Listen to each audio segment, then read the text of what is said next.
Hello, today I'll be showing you how to log in on Disney Plus on PS5 or PS4.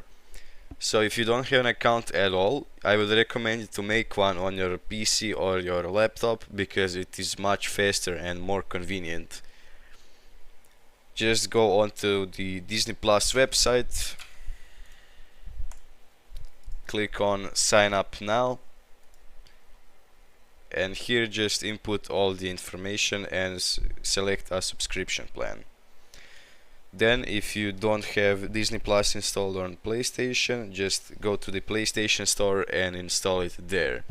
Then just input all the information for your account and you can watch Disney on your PlayStation.